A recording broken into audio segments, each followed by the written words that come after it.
কাছে নিলে তো আমরা কিছু পেতাম না। তো पहले वो कश्मीर में जो घटना हुआ है और पूछ के पहले बोला जाता था कि सरदार का कोई धर्म नहीं होता, लेकिन पूछ के मारा गया है कश्मीर में। इसके बारे में आपका रिएक्शन? नहीं, बहुत गलत है। और सच बात बोले तो ये जो कश्मीर में हुआ है इसका जवाब हमको देना चाहिए। मैं सिर्फ कश्मीर के बारे में नहीं बोलूँगा क्योंकि हम लोग त्रिपुरा में हैं। मैं जानता हूँ कि बांग्लादेश में भी क्या हो रहा है। और हमने पहले से कहा कि माइनॉरिटीज़ को टारगेट किया जा रहा है। तो बांग्लादेश में जो माइनॉरिटीज़ को टारगेट किया गया और जो कश्मीर में हुआ, ये बात क्लियर है कि फंडामेंटलिज्म, कोई भी तरीका का फंडामेंटलिज्म को आप जस्टिफाई नहीं कर सकते। और जैसे किसी को आइडेंटिफाई करके मारा गया वैसे ही तो कुमिल्ला में भी हुआ 1946 में, नोआखाली में भी हुआ।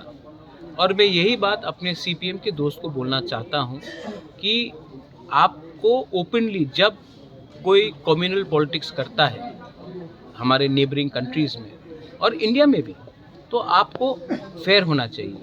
जहाँ में गलती कुछ हो रहा है आपको बोलना चाहिए और हमें चुप नहीं बैठना चाहिए। मैं इसी के लिए तो पहले भी मैंने बोला कि मानिक बाबू, आज मुझे बहुत सीपीएम के लोग ने सवाल पूछा है कि आप क्यों ऐसा स्टांस ले रहे हो।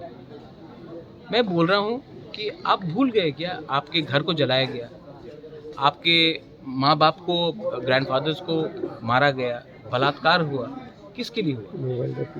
क्योंकि आपका धर्म अलग था। इसी के लिए तो हिंदुस्तान और पाकिस्तान बना। तो ये ऐसा रंग का राजनीति से आज आप देखिए पाकिस्तान का क्या स्थिति है। आज इंडिया सुपर पावर के मुकाम में है। And look at the condition of Bangladesh and Pakistan. And Bangladesh के ऊपर सबसे ज़्यादा अत्याचार किसने किया? इंडिया ने किया? नहीं, पाकिस्तान ने किया। वेस्ट पाकिस्तान की आर्मी ने बांग्लादेश के महिला के ऊपर बलात्कार किया, उनके लोगों को मारा। आज वही बांग्लादेश पाकिस्तान से हेल्प ले रहा है। तो धर्म के नाम में लोग आतंकवाद फैलाते हैं। इसका ये मतलब नहीं है कि हमें हर आदमी के दाढ़ी को देखकर बोलना चाहिए कि वो आतंकवाद है। और मुझे नहीं लगता है कि हर आदमी के हाथ में त्रिशूल भी होना चाहिए। हमारे हाथ में कलम होना चाहिए और इसी से हम लोग आगे बढ़ेंगे। जहाँ में गरीबी ज़्यादा है, जहाँ में अनएम्प्लॉयमेंट ज़्यादा है, वहाँ में लोग धर्म के नाम में, आइडियोलॉजी के नाम में आतंकवाद फैलाएंगे।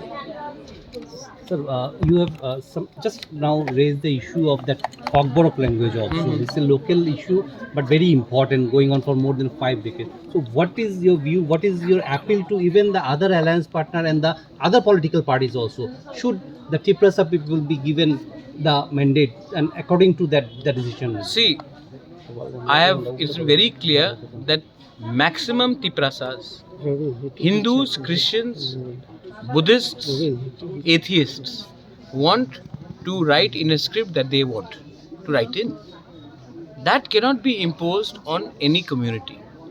Now, the issue of the delay on the script was that the government of India has to accept it in the 8th schedule. 8th schedule is a subject of the government of India. But like Mizoram, Meghalaya, Nagaland, many other parts where the local language is not in the 8th schedule, they are still allowed to write in a script that they want. Let the government of India decide in its due time.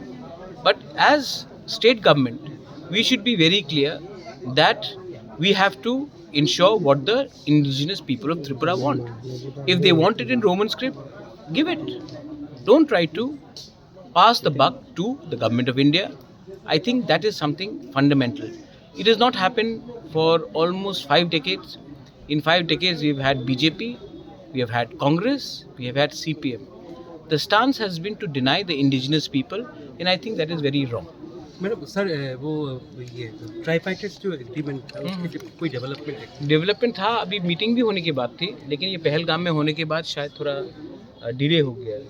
हम तो 28 तारीख को दिल्ली जा रहे थे इसके meeting के लिए, लेकिन ये क्योंकि कश्मीर में कुछ हुआ है तो थोड़ा डिले तो होगा।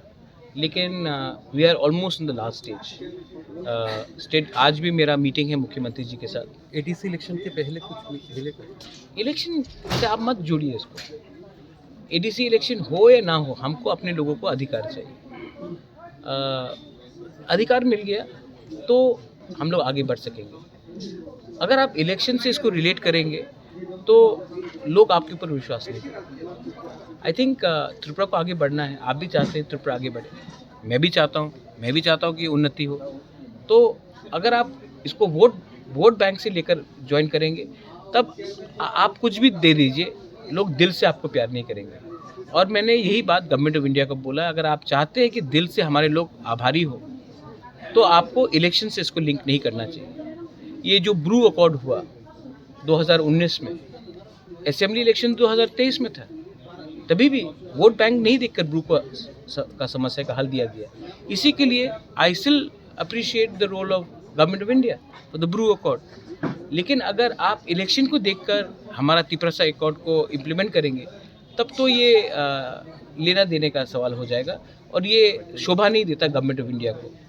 जब TTADC बना था 84 में, तब इलेक्शन तो 1988 में हुआ, 83 के इलेक्शन के बाद 88 में हुआ, लेकिन 84 में ADC दिया गया कि इंदिरा गांधी ने इसको लिंक नहीं किया असेंबली इलेक्शन के साथ। तो मैं भी आशा करता हूँ कि आप इलेक्शन संग ना लिंक करें और इलेक्शन के बहुत पहले ही ये दे, तब लोग विश्वास करेंगे हाँ आपने दिल से दिया, ना कि इलेक्शन जीतने के लिए। कांग्रेस प्रेसिडेंट आशीष शाह ने आपको न्योता भेजा कि आप फिर से कांग्रेस में आ जाइए क्योंकि बीजेपी के साथ रहकर कुछ नहीं होगा। वेरी गुड, मैं आशीष बाबू से बात करता हूँ, तब आपके थ्रू न्योता भेजा है। अगर मुझे फ़ोन कर लेते, आशीष बाबू के संग मेरा बहुत अच्छा रिलेशनशिप है, राहुल गांधी के संग मेरा बहुत अच्छा रिलेशनशिप है, प्रियंका गांधी के संग मेरा बहुत अच्छा रिलेशनशिप है।